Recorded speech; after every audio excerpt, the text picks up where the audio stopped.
సుందరం master cinema ఇండస్ట్రీలో బాగా popular name sir. Prabhudev గారి ఫాదరు. సో ఈ టైటిల్ ఎందుకు పెట్టాల్సి వచ్చింది? అలాగే బ్యాచ్ 1930 నుంచి అది కొట్టేసి మళ్ళీ 2023 రావటానికి. సో సుందరం మాస్టర్ టైటిల్ మీరు అన్నట్టు మన ఇండస్ట్రీలోనే చాలా లెజెండరీ క్యారెక్టర్స్ కూడా ఉన్నాయండి. సుందరం అనే పేరు మీద, సుందర్ అనే పేరు మీద. అండ్ రవితేజ గారికి కూడా he really like the title. చెప్పంగానే ఆయన అప్రూవ్ చేస్తారండి. So that is the reason మేము సుందరం మాస్టర్ అని ఫిక్స్ అయ్యాం. అండ్ మీరు అడిగారు చూడండి, అదే రీజన్ కావాలని మీరు అక్కడ స్ట్రాంగ్ రీజన్ ఉంది దానికంటే. And it holds the almost the crux of the film. అది మేము ఎందుకు అది చేసాం అనేదానికి. So I can't reveal more about that no. Okay, తర్వాత చిరంజీవి గారు ఇచ్చిన ట్రైలర్ చూసిన తర్వాత ట్రైలర్ మేడ్ క్యారెక్టర్ అన్నారు. సో దాని అంత ఆయన అన్న ఫీలింగ్లో నిజంగా ఇందాక అన్నట్టు చాలా ఎమోషనల్గా అయ్యారు కదా. సో ఆయన బ్లెస్సింగ్ తీసుకుని ఆయన చేసిన సజెషన్స్ ఏంటి? సో అంటే ఒకటే చెప్పారండి, మీరు కంటెంట్ బేస్డ్ ఫిల్మ్స్ చేస్తూ ఉన్నంతకాలం మన Telugu audience is beautiful audience which will definitely encourage anybody and everybody content ఉంటే. దే వుడెంట్ మైండ్ సినిమా వారం వారం ఒక హిట్ వచ్చినా మన వాళ్ళు దాన్ని ఖచ్చితంగా చూస్తారండి. సినిమా బాగుంటే డెఫినెట్గా చూస్తారు అనే విషయం ఆయన చెప్పి మా అందరికీ that gave us a lot of boost అండి. ఈ కథలో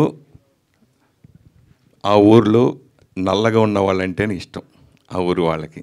సో అలా మీ రియల్ లైఫ్లో మిమ్మల్ని బాగా ఇష్టపడిన వాళ్ళు, అలాగే మీది అది మనం అనుకుంటే రాదు, అది అలా జన్మ అలా వస్తుంది అది. సో మీకున్న కలర్ మీకు జీవితానికి మీకు ఎలా తోడ్పడిందంటే?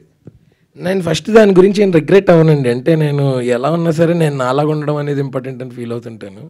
నేను నాలా ఉన్నందుకే నన్ను చాలామంది ఇష్టపడ్డారు, లేకపోతే నా చుట్టూ ఉన్న వాళ్ళు వాళ్ళు నాతో ఉన్నారు. So I don't think size, colour or anything should be a matter. అంటే నా ఒక్కడికి కాదు, ఇది చూస్తున్న వాళ్ళందరికీ చెప్తున్నా.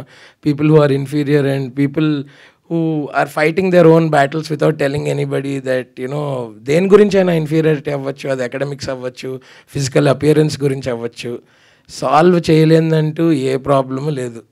అంతా మనం జస్ట్ మొన్న కూడా చెప్పాను, కూర్చుని రిలాక్స్ అయ్యి ఆలోచిస్తే దేనికన్నా సొల్యూషన్ ఉంటుంది. మీరు అన్నట్టు ఇనిషియల్గా నాకు కొంచెం ఇన్ఫీరియారిటీ కాంప్లెక్స్ ఉండేది because of the appearance. But I think నా ఒక్కడికే తెలుసు నేను ఎన్ని వార్స్ చేశానో ఎవరికి తెలియకుండా. అండ్ అవన్నీ ఓవర్కమ్ అయ్యి నేను ఫస్ట్ ఒక యూట్యూబర్లో వచ్చి, తర్వాత ఒక క్యారెక్టర్ ఆర్టిస్ట్ అయ్యి, కమెడియన్ అయ్యి, ఇవాళ ఒక లీడ్ కింద వస్తున్నాను. ఇంత యాంటిసిపేషన్ ఉంది అంటే ఐ థింక్ అదంతా మన వాళ్ళు ఇచ్చిన ఎనర్జీయే. సో ఐ విల్ డెఫినెట్లీ నేను చేయగలిగేది అంటే నేను చేసే పనులేంటి, నేను చేయగలిగే సినిమాల ద్వారా అది వాళ్ళకి తిరిగిస్తాను.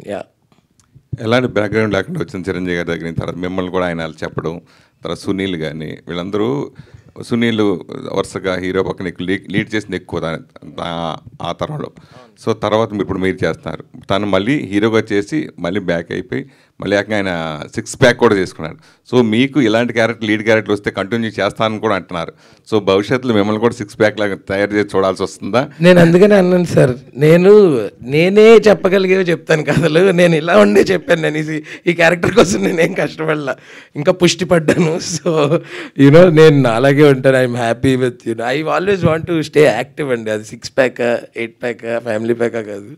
సో మనం ఫస్ట్ యాక్టివ్గా ఉండి హ్యాపీగా ఉన్నాం అనుకోండి, ఎవ్రీథింగ్ ఈజ్ సెట్.